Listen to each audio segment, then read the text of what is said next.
Salut les amis, c'est Monsieur Puss et dans cette vidéo, je vais vous dévoiler les choses à savoir avant de partir en voyage au Cambodge.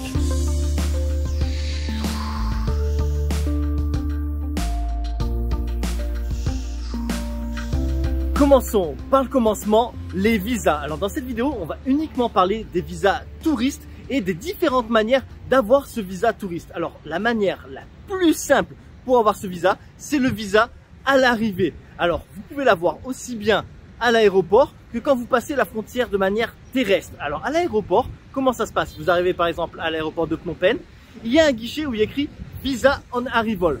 Vous vous dirigez vers ce guichet, vous donnez votre passeport qui doit avoir une durée de validité d'encore un minimum de 6 mois, ce qui veut dire que votre passeport expire dans minimum 6 mois et payez la somme de 30 $ américains. Donc soyez sûr d'avoir au moins 30 $ américains par personne pour payer le visa. Alors ensuite, certaines personnes disent qu'il faut une photo d'identité, une petite photo d'identité.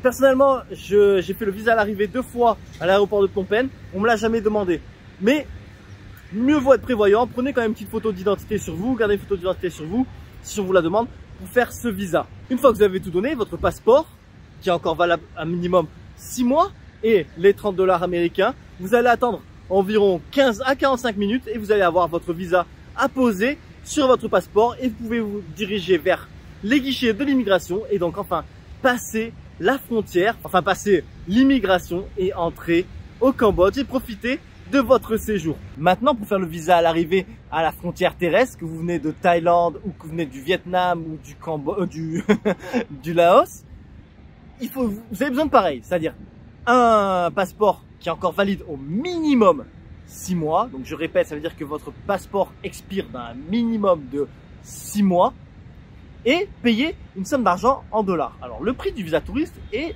toujours de 30 $ américains. Sauf que quand vous arrivez à la frontière terrestre, vous avez le visa qui s'appelle le visa normal, 35 $, et le visa touriste, 30 $. Bien évidemment, vous allez arriver, vous allez dire, je veux mon visa touriste à 30 $. On va dire non, c'est que le visa normal à 35 $. Mais vous recevez un visa touriste. Il y a 5 $ qui sont partis quelque part, hein, on n'a pas envie d'en savoir plus. Mon conseil, c'est que, voilà, vous avez le choix. Vous pouvez dire non, je veux celui-là, je vais payer 30 $. Vous pouvez, vous allez payer 30 $. Sauf que ils vont vous faire galérer. Ils vont vous faire galérer à la frontière terrestre. Parce que vous n'avez pas voulu payer les, entre guillemets, 5 $ extra. Et alors, qu'est-ce qui se passe quand vous allez galérer? Peut-être que votre bus ne va pas vous attendre. Votre bus va partir sans vous et il va vous dire non, on n'attend pas plus. Vous prenez le prochain bus. Parce que bon, il y a plusieurs horaires de bus. Et donc, si vous restez trop longtemps à l'immigration, le bus part et il vous dit que vous prenez le même bus, un autre bus, le même, mais de la même compagnie. Mais vous devez l'attendre, vous allez attendre 2 heures en plus. Et en plus de ça, même si votre bus ne part pas, vous faites patienter les gens qui sont les autres passagers du bus. Donc c'est pas cool. Alors oui, c'est pas votre faute parce que vous voulez payer le prix normal, mais franchement, un conseil, passez au-dessus de ça. Payez les 5 € en plus, les 5 $ en plus et ne prenez pas le risque que votre bus se barre parce que croyez-moi, et vous pouvez lire sur internet, plein de fois ça arrive que le bus se barre. Si vous mettez trop de temps, il va pas vous attendre 1 heure à la frontière pour vos beaux yeux. Non, il va se barrer. Vous n'êtes pas seul dans le bus. Et puis c'est pas respectueux non plus pour les passagers, juste parce que vous voulez économiser 5 $. Alors oui, c'est injuste, vous allez payer 5 $ dans le vent. Mais voilà, prenez sur vous, on s'en fout, c'est les vacances, c'est pas grave. Ensuite, profitez de votre séjour au Cambodge. Donc, soyez prévenus, si vous voulez ne pas payer les 5 $ en plus, payez 30 $, il y a des risques que vous patientez à la frontière pour le deuxième bus. Et qu'en plus vous cassez les pieds aux autres passagers. Donc vous n'êtes pas tout seul. Essayez d'être un peu compréhensif. Voilà. Je sais que c'est pas juste. Moi aussi je l'ai payé plusieurs fois, les 5, mais bon, on s'en fout. Qu'est-ce qu'on s'en fout, hein? Qu'est-ce que c'est 5 $, hein?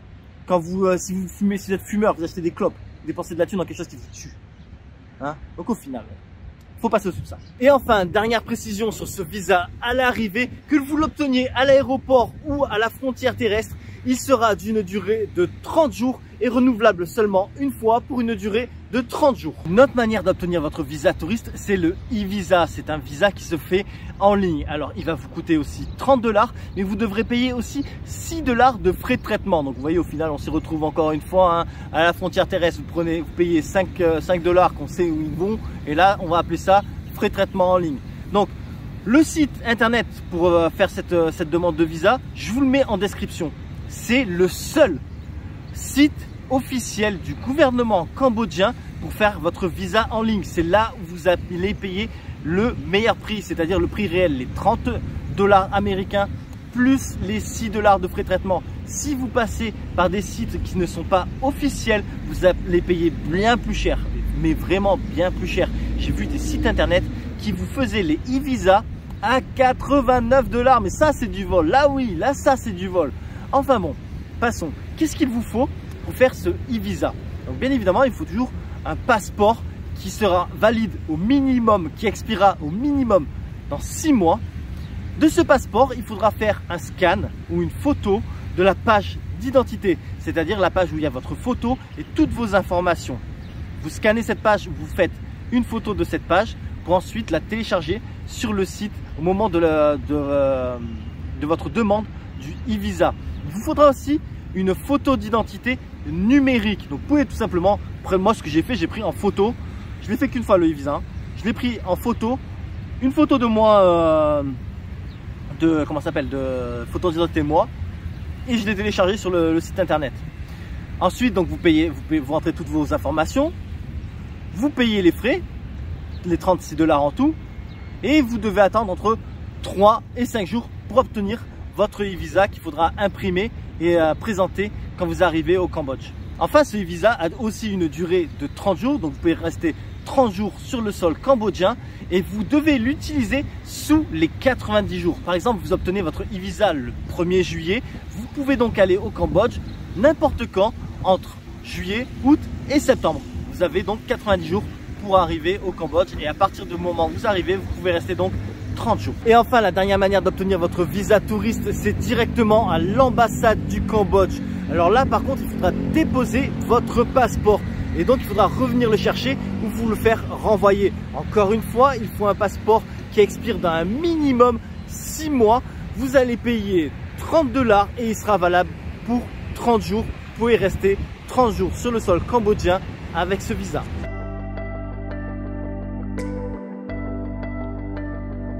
Passons à un autre sujet, la météo. Alors il faut savoir qu'au Cambodge, il n'y a pas 4 saisons, il y en a 2. La saison sèche qui va de novembre à fin avril et la saison humide qui va de mai à fin octobre. Alors qu'est-ce que la saison humide? C'est ce qu'on appellerait la saison des pluies. Seulement attention, la saison des pluies, ça ne veut pas dire qu'il pleut tous les jours et qu'il pleut tout le temps. Il pleut souvent, oui, et généralement en après-midi ou fin d'après-midi. Le mois de juillet dernier, j'avais un beau ciel bleu le matin. Bon, l'après-midi, ça se gâtait un peu, mais ça allait. Au mois d'août, sur les 3 premiers jours d'août, j'ai pas eu de pluie. Alors par contre, j'ai eu un ciel gris. Donc voilà, ça ne veut pas dire forcément qu'il pleut tous les jours. Hein. Il pleut souvent, notamment pendant le mois de septembre et octobre. C'est là où il tombe le plus de pluie, où il pleut le plus. Mais ça ne veut pas dire non plus qu'il va pleuvoir tout le temps. Et la saison sèche, alors c'est là où vous avez le moins de pluie, le moins de risque de pluie, avec le mois le plus chaud qui sera le mois d'avril. Et à titre de comparaison, vous avez que 25% d'eau de pluie qui tombe pendant la saison sèche et 75% d'eau de pluie qui tombe pendant la saison humide.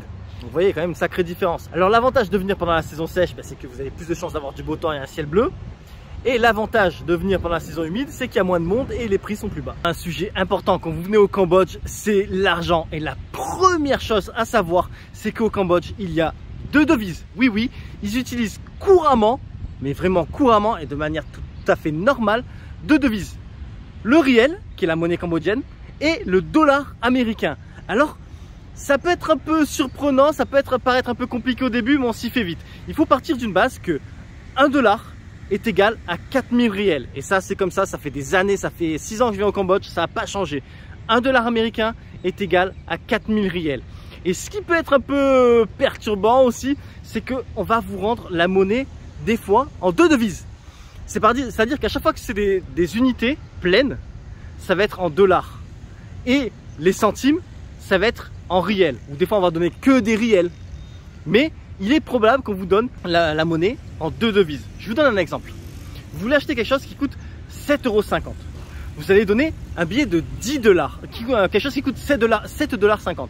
Vous allez donner un billet de 10 $. On va vous rendre 2 $ et 2000 riels, parce que 2000 riels sont l'équivalent de 50 centimes. Et alors, j'ai dit, mais qu'est-ce qui se passe? Je me suis fait arnaquer? Non, non, non, non. Gardez toujours en tête que 4000 riels est égal à 1 $. À partir de là, vous faites vos calculs et ça va être simple. Voilà, ne soyez pas perturbés. Vous pouvez aussi payer tout en riel, il n'y a pas de problème. Mais souvent, vous allez voir dans les villes, en plus notamment dans les villes endroits touristiques, ce sera marqué en dollars.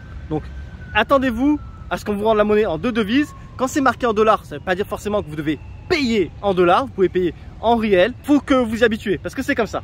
C'est surprenant au début, mais quand je vous dis, on s'y habitue très rapidement. Ensuite, quand vous venez au Cambodge, il vous faut du cash, il vous faut des espèces. Alors oui, on peut utiliser sa carte bleue dans des restaurants, dans les hôtels, dans certains centres commerciaux. Mais franchement, dans la rue, il vous faut des liquides. Il y a plein d'endroits où on n'accepte que le liquide. Il vous faut des espèces, impérativement. Et donc, il va falloir vous changer vos euros en riel. Alors, vous pouvez le faire en France à l'avance. Vous pouvez changer, prendre des dollars. Même vous prenez que des dollars. Hein. Il n'y a pas de problème. Hein. Franchement, il n'y a vraiment pas de problème. D'ailleurs, le visa se paye en dollars. Donc, c'est pour vous dire, vous pouvez venir vraiment qu'avec des dollars. Comme je vous disais, vous pouvez changer directement en France. Seulement, le truc, c'est qu'en France, quand vous allez dans un centre de change, ils vous fusillent, ils vous donnent un taux de change tout pourri. Ce ne sera pas votre avantage. Je vous conseille vraiment de changer ici quand vous arrivez au Cambodge. Déjà, à l'aéroport, ce sera mieux qu'en France. Et dehors, vous pouvez trouver des endroits où ils changent l'argent et trouver un taux intéressant. Mais surtout, ne changez pas en France ou changez, prenez 200 $, histoire de ne pas arriver les mains vides. Mais la majorité, soit vous le changez ici, soit vous retirez à la tirette avec les cartes bancaires que je vais vous citer juste après. Vous pouvez aussi changer votre argent à l'hôtel, mais franchement à l'hôtel c'est vraiment un taux de change aussi minable, donc je vous recommande pas. Passons aux cartes bancaires. Alors ici vous pouvez utiliser votre carte bancaire au Cambodge. Il y a des distributeurs un peu partout dans les grandes villes et les endroits touristiques. Alors il n'y en a pas autant qu'en France comme vous en avez dans tous les coins de rue. Non, c'est pas comme ça, mais il n'est pas non plus très compliqué d'en trouver. Par contre, petit bémol, c'est qu'ils vous facturent une commission quand vous retirez de l'argent. Et ceci, peu importe la carte que vous avez. Par contre, quand vous avez une banque normale, une banque française normale, ils vont vous fusiller. C'est-à-dire que déjà, ils vont se prendre aussi une commission pour eux, en plus de la commission du distributeur. Et en plus de ça, ils vont vous faire ils vont vous convertir le taux de change à leur avantage. Mais clairement, donc vous allez perdre énormément d'argent. Par contre, il y a une solution à ça. C'est de prendre une carte bancaire d'une banque en ligne, comme par exemple Boursorama Bank, comme par exemple Revolut ou N26. Avec ces cartes bancaires, vous ne payez pas de commission quand vous retirez de l'argent à l'étranger. Et surtout, c'est le taux actuel. Vous allez retirer l'argent au taux actuel. Et pas, ils vous font un taux à eux. Comme ça leur va à leur avantage, comme les banques normales.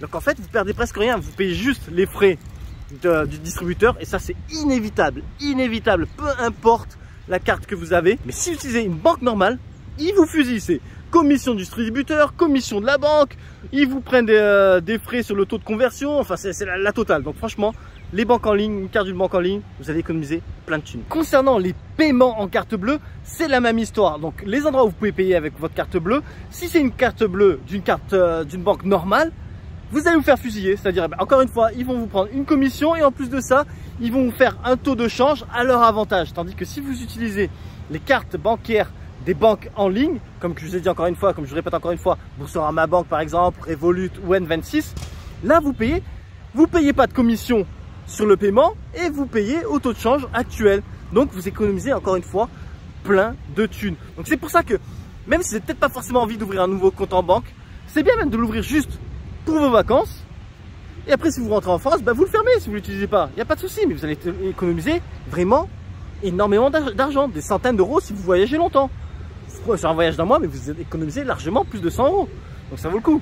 Voilà, ces petits conseils.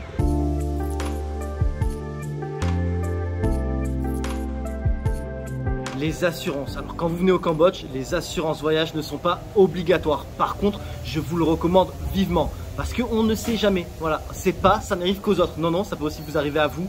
On ne sait jamais. Un petit accident, ok, vous faites renverser, vous trébuchez, vous faites mal, vous devez être hospitalisé. Ça va vous coûter une blinde. Donc, mieux être couvert. Vous mangez quelque chose, vous avez une infection alimentaire, une intoxication alimentaire. Vous allez à l'hôpital, ça va vous coûter une blinde. Vaut mieux donc être couvert. Et alors moi, j'utilise toujours la même assurance. C'est ACS. Et je vous explique pourquoi j'utilise cette assurance. En fait, c'est le meilleur rapport qualité-prix. À titre d'exemple, moi j'ai 39 ans. Pour un mois au Cambodge, j'ai payé 36 €. Et pour la même couverture chez Chapka Assurance, qui est un truc super connu d'assurance de voyage, c'était 102 €. Les mecs, c'est des malades. J'ai fait le devis en ligne, j'ai failli tomber quand j'ai vu la différence. Donc du coup, moi je prends toujours ACS Assurance. Donc cette fois-ci, pour un mois au Cambodge, j'ai payé 36 € pour un mec comme moi de 39 ans. Je vous le dis, c'est la même couverture, le même sérieux. Sauf que c'est pas des voleurs, on vide pas les poches. Donc du coup, si ça vous intéresse, moi je vous mets un lien en description. Vous cliquez et vous avez votre assurance au meilleur prix avec une super couverture en 2 minutes. Franchement, ne partez pas sans assurance. C'est risqué. Peut-être que vous allez payer une assurance, ça va rien vous arriver, que vous aurez perdu quoi? 36 €. Ça, c'est pas la fin du monde. Il vous arrive un truc, c'est pas 36 € que ça vous coûte. Mais alors clairement pas. Donc franchement, voyagez couvert, voyagez serein. Passons maintenant à une question qu'on me pose souvent quand même. Quel vaccin faut-il pour venir au Cambodge? Alors déjà, il faut savoir qu'il n'y a aucun vaccin obligatoire pour venir au Cambodge.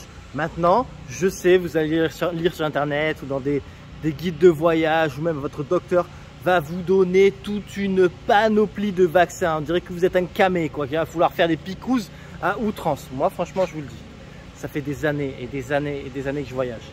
J'ai juste les vaccins de base quand vous êtes bébé, qu'on vous fait, et les vaccins contre l'hépatite et contre le tétanos. C'est tout ce que j'ai. Alors, bien évidemment, le risque zéro n'existe pas. Je vous recommande pas forcément de faire ou ne pas faire tous les vaccins qui sont prescrits, mais je pense quand même que la bonne base, c'est vraiment le vaccin contre les hépatites et contre le tétanos. Le reste, c'est entre guillemets superficiel, c'est pas extrêmement nécessaire, hein. C'est pas dire le Cambodge, c'est pas un truc infecté de maladies, vous allez toucher un truc, vous allez tomber malade. Non, non, non. Voilà, alors bien évidemment, le risque zéro n'existe pas, mais le risque zéro n'existe pas non plus en France. Internet et carte SIM. Alors commençons par Internet, par le Wi-Fi. Vous allez trouver très facilement du Wi-Fi dans les hôtels, les restaurants, les grands, enfin les restaurants, pas les bubis, hein, les restaurants normaux, les coffee shops. Là, il n'y aura pas de problème pour avoir du Wi-Fi gratuit. Ensuite, concernant les cartes SIM, alors vous pouvez acheter une carte SIM à votre arrivée à l'aéroport, vous pouvez acheter une carte SIM quand vous passez la frontière, si vous passez la frontière en bus depuis la Thaïlande ou le Vietnam. Vous avez des dames qui vendent des petites cartes SIM. Alors, ces deux modèles-là, ces deux options-là sont plus chères, c'est-à-dire à l'aéroport et acheter aux petites dames comme ça à la frontière, c'est un peu plus cher, mais c'est clairement plus simple. Après, vous pouvez les acheter en ville, dans des petits magasins de téléphonie mobile, il y a des petits vendeurs comme ça, mais bon, il faut aller les trouver, peut-être qu'ils ne vont pas comprendre l'anglais, tout ça, c'est un peu compliqué. Donc franchement, mon conseil, même si vous devez payer 3 ou 4 $ de plus, achetez votre carte SIM à l'aéroport ou à la frontière, ça vous simplifiera la vie.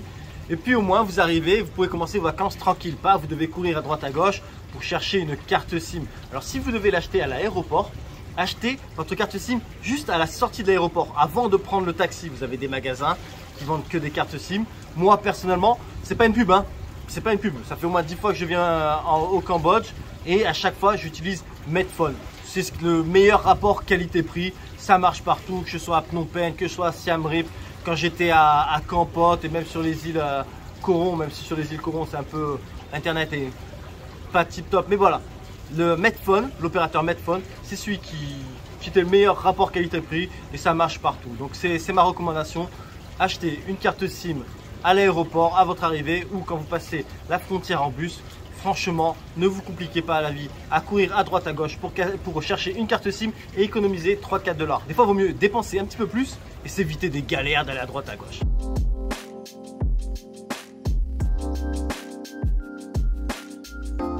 Se déplacer au Cambodge. Alors, pour les longues distances, clairement, le bus. Avec le bus, vous allez de partout. Et il y a des bus à toutes les heures. Vous avez les bus de jour, vous avez les bus de nuit, les bus couchettes. Donc comme ça, vous pouvez un peu dormir. Donc franchement, c'est clairement, mais clairement, le meilleur moyen pour se déplacer au Cambodge. Ensuite, dans les grandes villes, vous avez les taxis, comme partout. Vous avez aussi les tuk-tuk. Et vous avez aussi les scooters à remorque. Alors ça, c'est génial. C'est vraiment un petit scooter qui tire une grosse remorque. Dites, mais comment le scooter ne fait pas exploser? Ben non, ben il n'explose pas. Voilà. Alors ça, vous pouvez les réserver aussi sur des applications comme Grab et Passap, qui sont l'équivalent d'Uber. Mais ça, on en parle un peu plus tard dans la vidéo. Donc, l'essentiel à retenir, c'est que pour les grandes distances, le bus. Pour les petites distances en ville, vous pouvez prendre le taxi, le tuk-tuk, les taxis scooters et le scooter avec la remorque. Franchement, c'est voilà, une expérience. Le tuk-tuk et le scooter à la remorque, il faut le faire. Juste pour l'expérience, c'est rigolo. Ensuite, vous pouvez louer aussi un scooter ou une voiture. Alors là, par contre, faites attention. Déjà, il faut permis international. Alors, je vous mets un lien dans la description pour obtenir votre permis international. C'est le lien du gouvernement. Il n'y a pas d'arnaque, il n'y a pas de truc. Voilà, non, c'est le lien du gouvernement français. Hein. Donc comme ça, vous commandez votre permis international. Attention, ça peut être très long. Prenez-vous à l'avance. Commandez-le à l'avance. Des fois, je perds mon français des fois. Donc, prenez blablabla. Commandez-le à l'avance. Des fois, ça peut prendre jusqu'à 4 mois. C'est un truc de malade. Moi, perso, je l'ai eu en plus de 3 mois. Je l'ai reçu en plus de 3 mois le permis international. Donc, voilà. Il faut s'y prendre un peu à l'avance. Je vous mets le lien en description. Ensuite, faites super attention quand vous louez un véhicule, que ce soit un scooter ou une voiture au Cambodge. Ce ne sont pas les mêmes règles sur la route, mais alors clairement pas les mêmes règles qu'en France. Et quoi qu'il en soit, si vous arrive quelque chose, vous serez en tort. Même si vous avez raison, vous serez en tort. Donc franchement, faites super attention. Ensuite, au moment de la location, si on vous donne le choix entre laisser votre passeport ou laisser une caution, laissez une caution. On ne sait jamais. Si vous arrive un truc et qu'on vous garde le passeport, ça peut vous créer des problèmes et tout ça. Mieux vaut perdre un peu d'argent que on vous kidnappe entre guillemets votre passeport. Et enfin, dernière chose, avant de prendre un véhicule, avant de le conduire au moment de la location, faites des photos de tout autour du véhicule, que ce soit encore une fois un scooter ou une voiture. Petite rayure, petite bosse, n'importe quoi, faites une photo. Comme ça, quand vous rentrez le véhicule, s'il y a quelque chose, on vous dit ah non mais regardez cette rayure ou cette petite bosse là, hein, c'est vous devez payer la caution. Non, non, non, regardez, j'ai fait une photo, c'était là avant. Si vous dites ouais mais vous avez fait la photo, non, non, non, vous allez dans le détail de la photo, vous voyez l'heure et la date, comme ça on ne peut pas vous faire le coup du père François, ça passe crème. Voilà, voilà, non, non, c'est comme ça, c'était ça avant, au moment où j'ai pris le véhicule, et pas pendant que j'avais le véhicule, vous pouvez pas me la faire à l'envers. Voilà, donc ça c'est mes recommandations. Wow, j'allais oublier encore deux petites précisions très importantes quand vous louez un véhicule. La première, c'est qu'il faut vérifier avec votre assurance si vous êtes bien couvert en cas d'accident avec un véhicule que vous conduisez. Donc ça c'est vraiment important. Vérifiez avant de partir avec votre assurance ce qui se passe si vous louez un véhicule et que vous vous fracassez avec ou vous fracassez quelqu'un. Voilà, vous endommagez le véhicule. Donc ça c'est la chose à vérifier. Et dernière chose, quelque chose qui peut sembler logique mais qui ne l'est pas pour tout le monde. Si vous conduisez un scooter, on met un casque. Voilà, parce qu'il y a des étrangers, quand ils vont dans un autre pays, ils mettent pas le casque. Je sais pas, d'un coup, ils se sentent au-dessus des règles. Et puis, ils se sentent immortels. Non, non, non, mais je vous le dis, même si vous maîtrisez votre véhicule, la conduite d'un deux roues, vous ne maîtrisez pas les autres. Si quelqu'un vous coupe la route et vous rentre dedans, vous tapez la tête au sol, ça peut très mal se terminer. Donc, le casque, voilà. Hein, non, le sentiment de liberté, hein, quand vous aurez les ailes que vous volez tel un ange, hein, parce que vous n'êtes plus là. Ah ben là c'est sûr vous allez être libre hein. Voilà. Donc bon, on met le casque quand on conduit un scooter.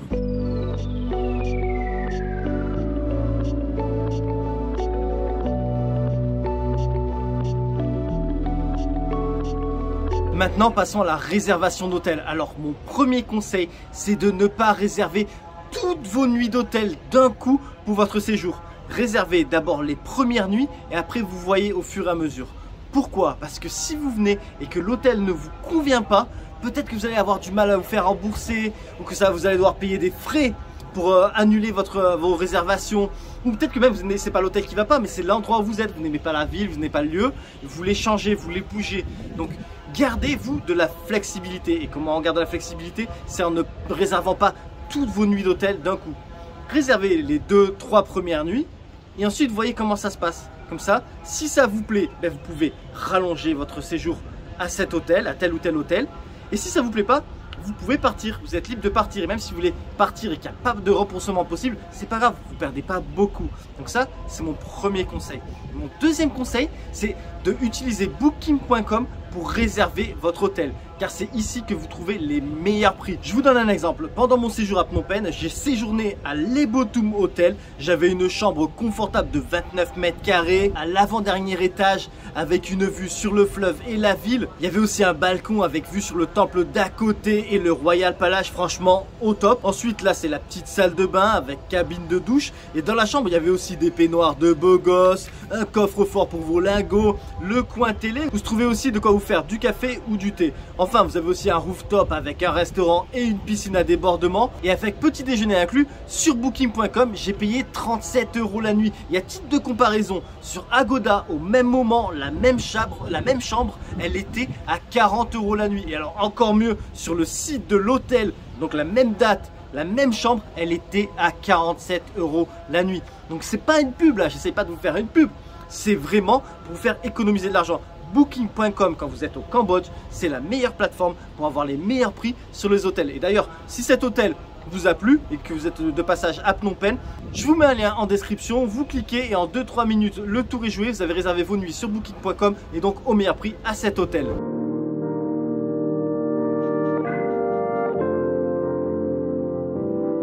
Les applications à télécharger. Alors tout d'abord, on commence par Grab et PassApp. Grab et PassApp, ce sont deux applications qui sont l'équivalent d'Uber. Et franchement, c'est un indispensable pour se déplacer au Cambodge et notamment à Phnom Penh et à Siem Reap. C'est super simple d'utilisation.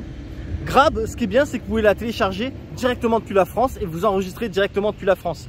PassApp, vous pouvez télécharger sur votre téléphone l'application depuis la France. Par contre, vous pouvez vous enregistrer uniquement avec un numéro cambodgien. Donc quand vous arrivez au Cambodge et que vous achetez votre carte SIM, automatiquement vous allez avoir un numéro et là vous allez pouvoir vous enregistrer sur PassApp. Et franchement, des deux, moi je préfère PassApp. Je la trouve mieux faite comme application, et puis il y a plus de choix. Franchement, PassApp en premier, Grab en deuxième. Mais télécharger les deux, c'est utile. C'est toujours bien d'avoir deux qu'une. Voilà, mieux vaut, comment on dit, mieux vaut plus que pas assez, voilà, me vaut plus que pas assez, un truc comme ça, je sais pas comment on dit, je me rappelle plus, des fois je perds des mots français, enfin bon on s'en fout, c'est pas le sujet. Dans tous les cas, les premières applications à télécharger sont Grab et PassApp, ce sont des équivalents de Uber que vous pouvez télécharger directement depuis la France, sauf que PassApp, on peut s'enregistrer qu'à partir d'un numéro cambodgien. Une autre chose bien quand vous utilisez PassApp ou Grab, c'est qu'il n'y a pas d'arnaque possible. Le prix est affiché et ce sera le prix que vous allez payer pour aller d'un point A à un point B. Comme ça, vous savez à l'avance, il n'y a pas de négociation possible, il n'y a pas d'arnaque possible. Franchement, c'est aussi le bon côté d'utiliser ces applications. Une autre application que je vous recommande de télécharger, c'est Google Translate. Alors, Google Translate, c'est tout simplement un traducteur. Et franchement, dans plein de situations, ça va vous sauver la vie. Parce que par exemple, vous ne parlez pas anglais, vous parlez très peu anglais. Vous tapez en français la phrase que vous voulez dire et vous avez la traduction soit en anglais, soit en cambodgien. Et ça, franchement, ça vous change la vie. Vous êtes un peu paumé, ou vous voulez commander quelque chose, enfin vous voulez communiquer, vous ne savez pas comment faire, Google Translate. Pareil, il y a quelqu'un qui veut vous dire quelque chose et il ne parle pas anglais, il ne parle pas français. Vous pouvez lui montrer Google Translate et il peut parler dans le téléphone dans sa langue et ça traduit dans la langue de votre choix. Donc par exemple, vous mettez de traduire de Khmer, Khmer c'est le cambodgien, à français, il appuie sur le petit micro, il parle dans le téléphone et ça va vous traduire en français. C'est vraiment incroyable, ça vous change la vie. Je vous recommande vraiment de télécharger Google Translate pour la traduction de français à anglais, d'anglais à français, de Khmer à français, ainsi de suite, enfin dans toutes les langues. Franchement, ça vous change la vie pour tous vos voyages, peu importe où vous allez. Une autre application utile, c'est Currency. Alors Currency, c'est un convertisseur de devises et franchement, ça vous est super utile pour connaître par exemple les prix en riel ou en dollars américains à l'euro. Par exemple, vous voyez, ça coûte 20 000 riels. Ok, mais ça fait combien en euros? Vous allez sur Currency, tac, tac, tac, tac, tac. Ah, ça fait tant d'euros. Vous voyez un prix, oh, c'est 7,50 $. Ok, mais ça fait combien en euros? Vous allez taper 7,50 $, de dollars américains à euros. Bam, vous connaissez le prix en euros. Franchement, c'est super utile. Donc, pour convertir les prix dans une des deux monnaies du Cambodge à l'euro. Mais c'est aussi super utile pour savoir combien 1 euro quand vous allez changer de l'euro. Des euros à des riels ou des dollars américains. Donc, comme ça, vous voyez si on vous donne un bon taux de change. Donc vous voyez, sur un moment M, parce que vous avez le taux de change en direct sur Currency, le taux de change actuel au moment M. Et ça, franchement, c'est bien aussi. Donc d'accord, je vais changer 100 €. Combien ça me fait en réel? Combien ça me fait en dollars américains? Vous allez sur Currency, tapez 100 €, tac, du réel, ah, ça me fait tant. Ah, et là, je veux 100 $, mais combien 100 €, mais combien ça me fait en dollars? Vous tapez, tac, 100 € pour voir combien ça fait en dollars. Ça fait tant. Et franchement, ça, voilà, ça vous simplifie aussi la vie. Vous pouvez avoir plein d'informations grâce à ça par rapport au prix et au taux de change. C'est sympa à voir aussi dans son téléphone et ça peut vous servir aussi dans n'importe quel pays que vous voyagez. Enfin, dernière application que je vous recommande de télécharger, c'est AccuWeather. En fait, c'est une application pour connaître la météo. Des applications pour connaître la météo, il y en a 10 000. Par contre, celle-là, elle est vraiment bien, elle est précise. Et un truc qui est génial, c'est que vous pouvez avoir la vue satellite. C'est-à-dire que vous pouvez voir les nuages qui arrivent, vers où ils se dirigent. Et ça, franchement, ça change le game pour essayer de deviner un peu la météo. Parce qu'on sait tous que des fois, la météo peut être approximative. Mais quand vous voyez le satellite, là vous voyez, hein, les nuages ils arrivent, ils partent, dans quel sens ils vont. Là il n'y a pas de... C'est comme ça vous guide vraiment à savoir la météo. En plus il vous donne aussi la météo jour après jour, heure par heure, comment ça se passe, les prévisions. Donc franchement, selon moi, AccuWeather c'est la meilleure application pour connaître la météo.